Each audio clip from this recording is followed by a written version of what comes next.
And I really love, again, the Xmen 97 show on how well they put all of these topics, the sexism, racism, the greed, money, and power, homophobia, all that. They put it so well into the show without putting it into your face, like saying this is that and this is that.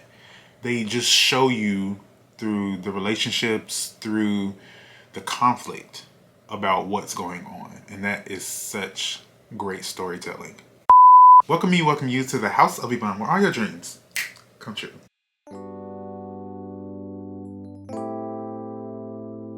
Welcome back, guys. Welcome back to my channel. If you're new to the channel, it's me, Eric. I am your girl. I will be going to see the Challengers movie tomorrow. I've been taking tennis class, so I'm really excited. I've been so obsessed with tennis right now. I've been watching different games with Coco Golf. She just finished her recent match, I think, at the Australian Open. I've been watching different videos on YouTube with Serena Williams, Venus Williams, mainly just the black girls. Coco Golf again, the three girls.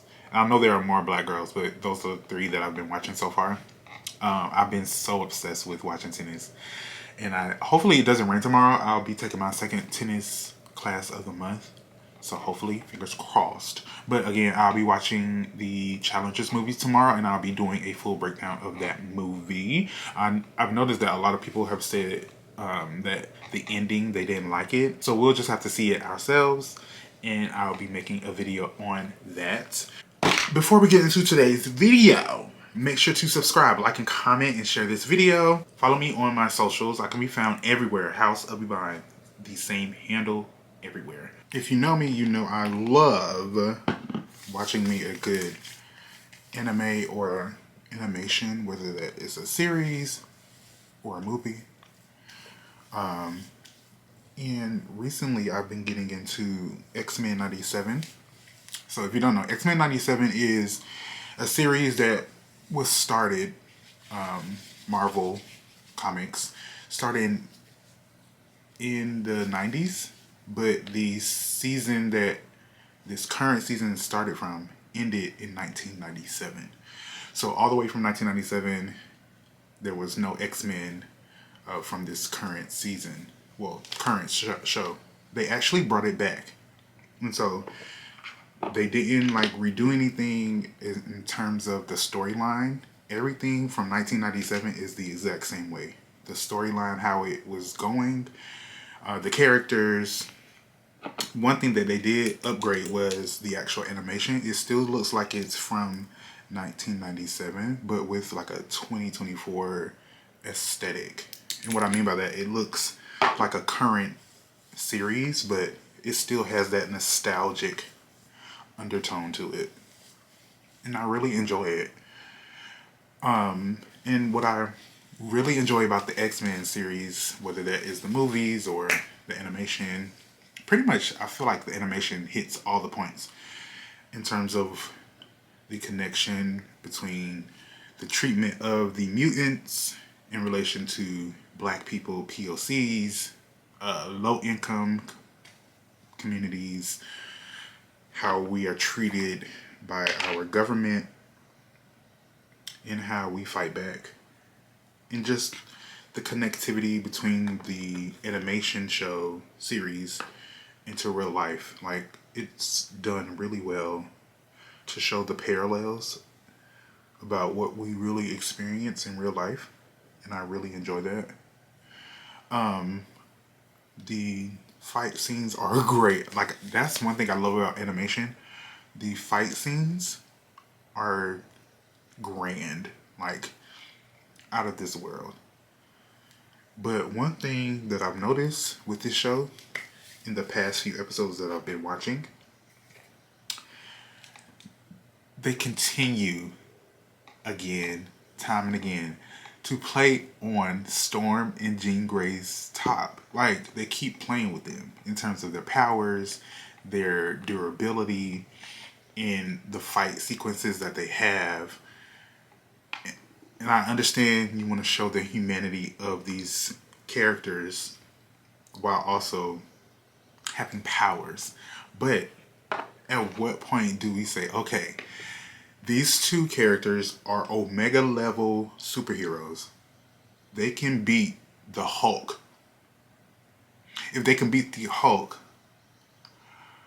what sense does it make for them to continue to not have control of their powers, to easily lose their powers, to easily get beat?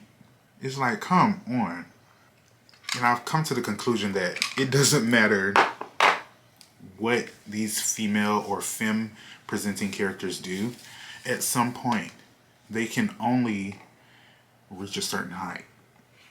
And what I mean by that is, when we look at Storm and Jean Grey, one of the top superheroes across the board when it comes to the Marvel Universe, and we're going to include the Scarlet Witch in this. They're at the top of the game across the board. When we look at the Fantastic Four, when we look at Avengers, when we look at any superhero within the Marvel Universe, Jean and Storm Grey, Jean and Storm, they are both of the top superheroes.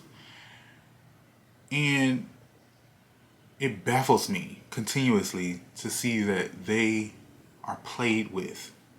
They can never have control of their power. For instance, Jean Grey.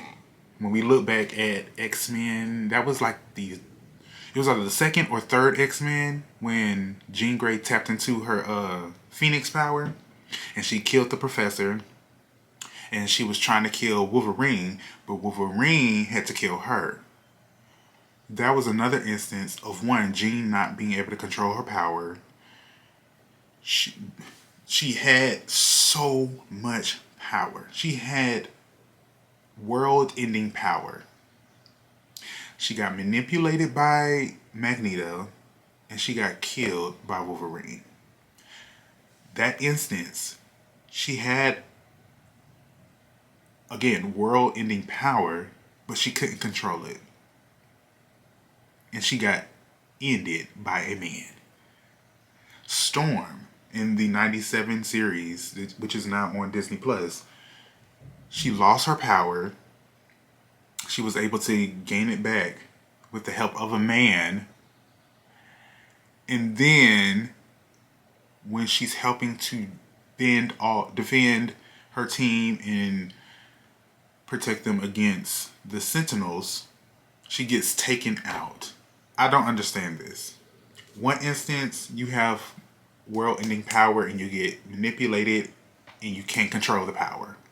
On the other hand, you get world-ending power, but yet you are still taken out so easily. And I'm not understanding what is going on in the writer's room, to the point that no matter what series, what movie timeline comes out in the Marvel Universe when it comes to Jean Grey and Storm, these two superheroes cannot get above the arc of just being bad at being good. Well, being good at being great. Or great at being good. Whatever the case is, they can never get to the point of just having world-ending power and being so great that they don't get their butts whooped. I don't know. I don't understand what the issue is. I don't. And bring in the Scarlet Witch. We all know her series on Disney Plus. She was able to literally create another reality. Another reality within this realm. She was, bro, like, y'all cannot play with me. Y'all can't play with me, bro.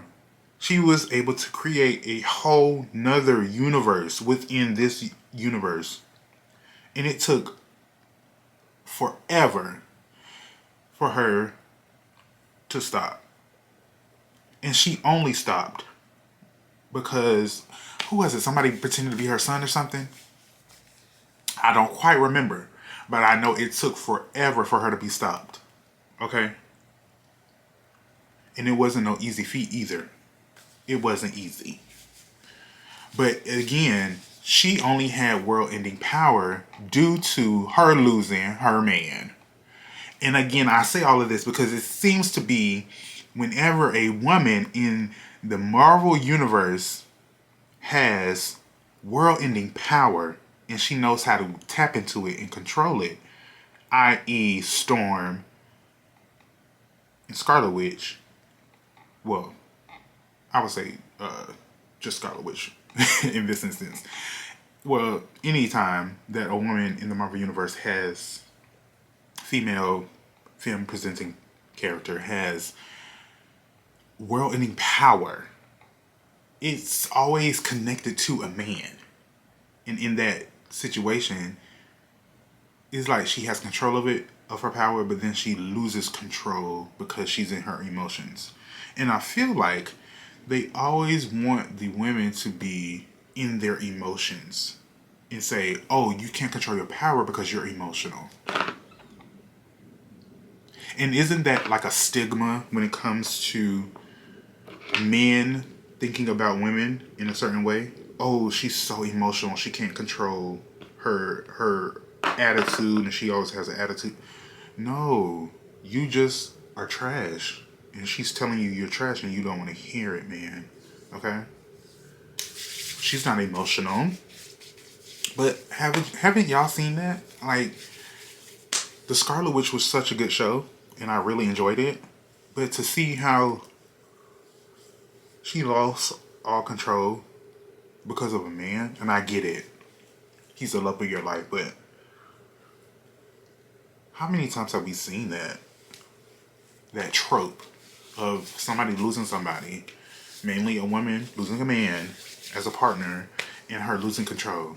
We don't nearly see that as much when it comes to male lead characters in a show with superpowers losing their partner and going ballistic.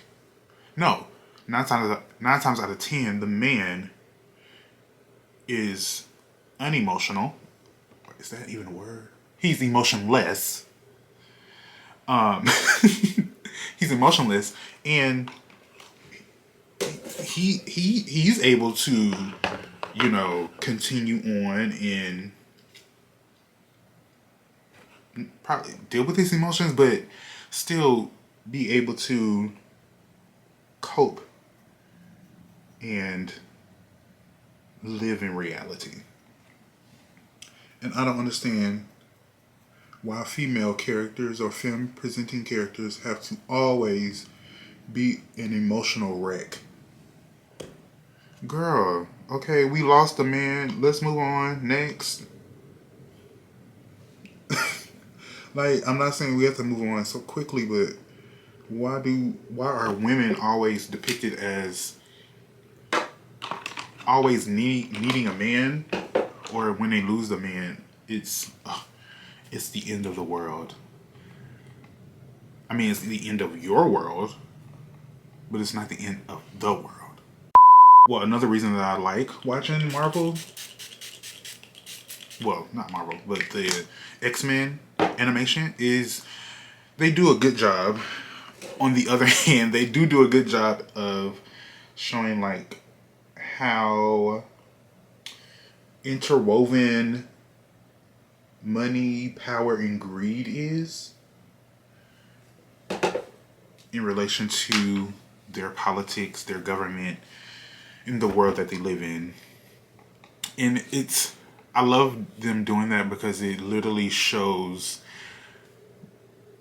You all know when we were in school and we had the three circles, like you had the circle here and then the circles here, and in between the circles were the little sections where those three ideas overlapped. I forgot what was that called, Venn diagram? I don't think that's right. But I love how they merge both our world, the real world that we live in, and the cinematic animation world that is created, and they show like the juxtaposition of government, greed, power, and biases.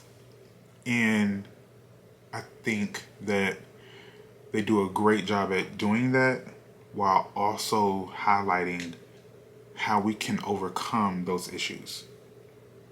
And I feel like, because I am black, a lot of black people think that money, power, and greed is the solution to racism. Like, if I have money and power, racism can't affect me. And I choose to differ because we have so many examples, even in the past year, of people with money and power that are black cannot defeat racism solely with money and power. Because at the end of the day, the system that we live in, which needs to be toppled, the system that we live in, it does not care about your money or your power. If you have this colored skin or darker or any type of melanin, sorry to tell you, Miss Squirrel. I'm sorry to tell you. Have several receipts. It's not going to work out for you. And until we come to the point of understanding that, I don't know. I don't know. And that's all I'm going to say. I don't know. Because it's not going to work out for you. Money and power and greed does not benefit anybody. Not even the people that it don't benefit nobody. Money, power, and greed affects us all, and it's damaging to all of us. And I love that in the most recent episode, I think it was the most recent episode, I think we're on episode 20. No, we're not that far. I think it's like episode 10 or 9 from Xmen 97, where a new recruited Xmen member is brought in because he doesn't know how to tell his mom that he's a mutant. And I love that they do that because it kind of coincides with queer people not being able to tell their parents that they're queer, gay, trans, all that. The LGBTQIA plus IA community. I love that little connectivity there. But he found it hard to tell his mom and his dad that he was a mutant. They loved him, but they didn't want him to show his powers, to let other people know that were connected to his mom and dad that they had a mutant son. They wanted to hide it from everybody, the public. So it's like, I love you, but I just need you. I need you to hide the most precious part of you that you love from everybody else. I love you, but just hide yourself. So it's like, do you really love me? Because if you love me, you will not have a problem with your son living their full truth. And again, if he came out and showed his truth of being a mutant, they would lose their money and power. And mind you, they had melanin. So we already know how that goes. So again, I say money and power and greed, it doesn't benefit anybody. It really doesn't. Thank you guys so much for watching today's video. Let me know in the comments if you've been watching Xmen 97, what you think about the whole issue of female femme-presenting characters being portrayed as emotional, not being able to control their powers. That whole deal, I really don't like it. And I hope that in future projects, when it comes to Jean Grey and or Storm, specifically X-Men projects, I really hope they do a better job at showcasing the totality of these characters and not so much of them being emotional, not being able to control their powers, even after they get more powers. Because again, Storm, when she regained her powers were even greater, and she still got beat. So it's like, anyway, let me know in the comments what you guys think of today's video. Make sure to subscribe, like, and comment, and I'll see you guys in the next one. Bye!